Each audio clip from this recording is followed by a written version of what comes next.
Good afternoon. I'll wait a couple minutes before I get started here. People join us.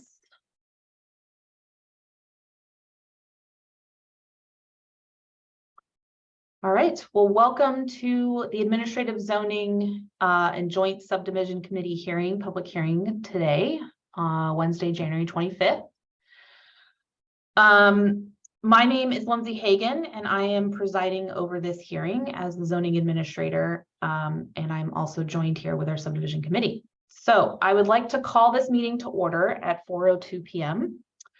During this declared state of emergency, the meeting will be conducted in accordance with the California Government Code Section 54953E, as authorized by resolution.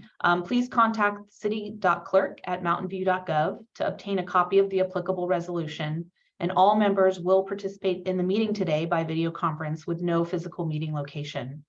Members of the public wishing to comment on any item today may do so by either clicking on the raise hand feature in Zoom when I announce the item on which you wish to speak. Speakers will be notified of their turn shortly before they are called on to speak. And if you have a phone today, you can press or dial *9 to raise your hand. And then once I've called on you, you can press *6 to unmute yourself. All speakers are limited to up to 3 minutes to speak.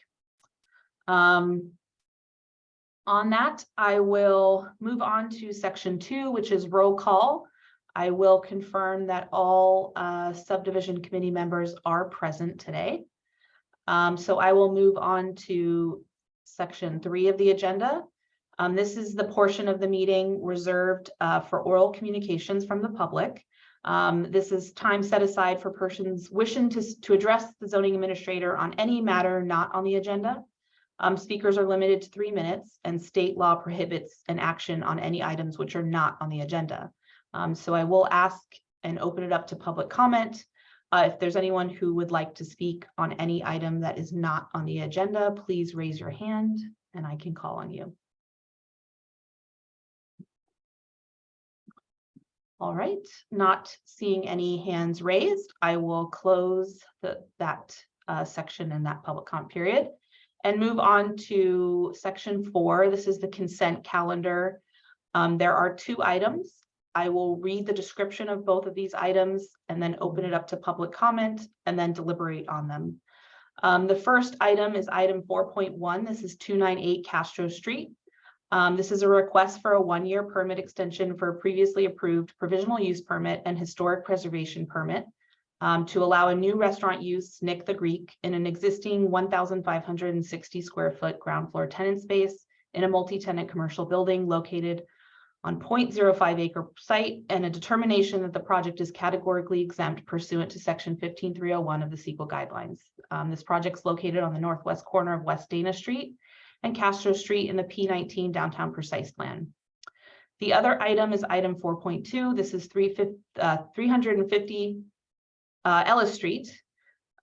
This is a request for a planned community permit and development review permit to modify a previously approved transit-oriented development permit and development review permit to construct minor site and facade modifications, including modifications to publicly accessible spaces at an existing office campus on a 19.6 acre project site with a determination that the project is categorically exempt pursuant to section 15301 of the CEQA guidelines. And this project site is located on the west side of Ellis Street between National Avenue and East Middlefield Road in the P41 East Wisden precise plan. So these items I will open up to public comment to see if there's any parties who are on the line who wish to speak on item 4.1 or 4.2. Again, please raise your hand in Zoom or press *9 if you want to raise your hand on the phone.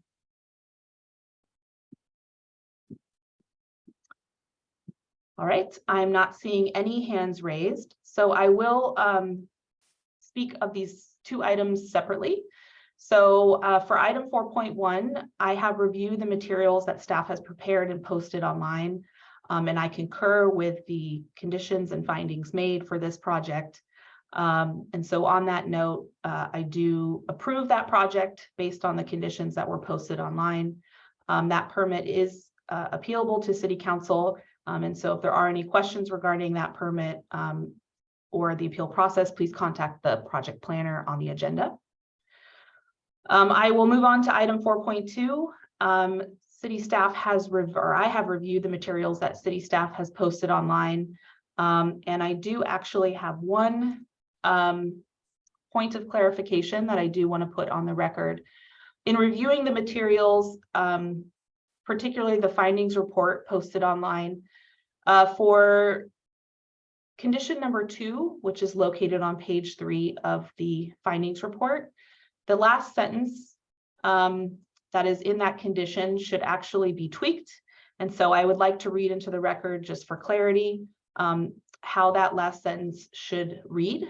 So the last sentence should read, if the publicly accessible open space, the modified commons area, and the modified plaza are commenced per condition number 2 prior to expiration of this permit, as it may be extended in accordance with condition number 3, and thereafter pursued to completion prior to the expiration of the building permit, the original permit and this permit will remain in effect and will not expire. The subsequent permit will no longer be valid per condition number 4, and the modified covenant will replace the original covenant per condition number 15.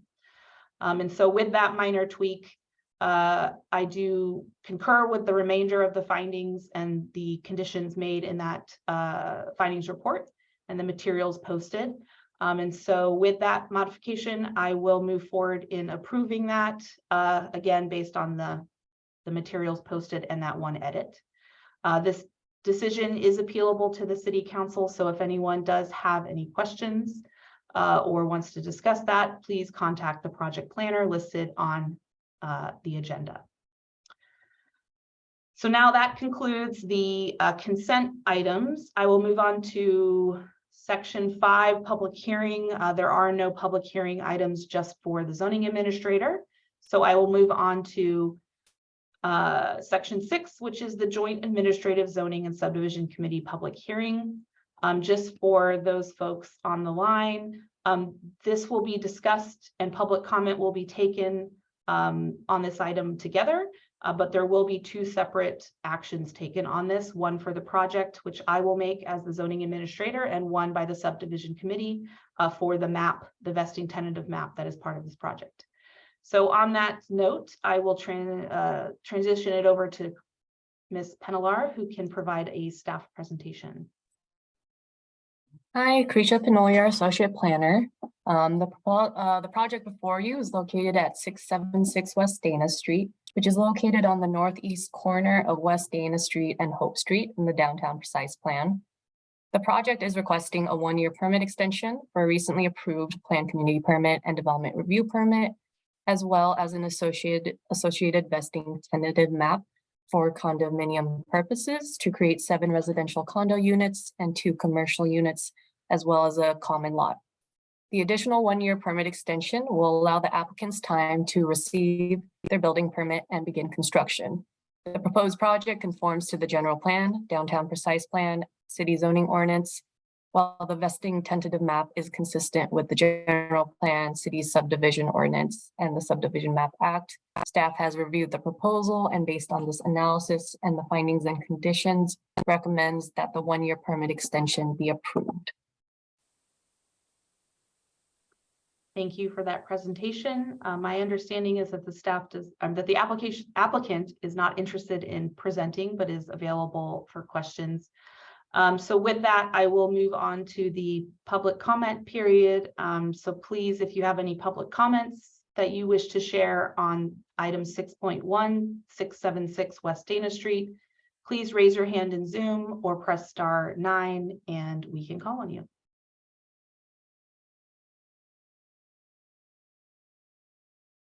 All right, I see 1 hand raised. So let's see here. Albert, if you'd like to provide your public comment. You should be able to unmute yourself. Good evening, commissioners. My name is Albert Lucio with the Northern California Carpenters Local Union 405. I'm here to speak to the need of labor standards implementation and the projects that are built in the city of Mambí. And just as a neighborhood city, Redwood City has adopted standards that include labor standards, which include livable wages, healthcare benefits, apprenticeship, and local hire. The livable wages is important because it helps our working men and women be able to balance wages with current inflation that has skyrocketed in the last 2 years, to be able to afford rent in a community and provide basic needs for their families. Healthcare. The healthcare is a necessity for humans. We cannot have our members or community seek medical attention because the employee does not provide any healthcare benefits, and then instead of becoming a burden to our medical system. Apprenticeship. Apprenticeship programs help our working class citizens gain knowledge, skills, craftsmanship. These apprentices can build the projects to the highest degree by implementing skills that are learned in the training centers and the job sites. It also helps developers ensure that the projects are completed on time and up to standards. These apprentices are the future builders of America. Local hire. Hire local benefits for the entire community, not only from tax revenue, but also for money spent by our workers in our local shops. But hiring locally ensures that our citizens have more time to spend with their families and being involved in their community, instead of spending time spending time on the road trying to make ends meet. Thank you for your time. Thank you.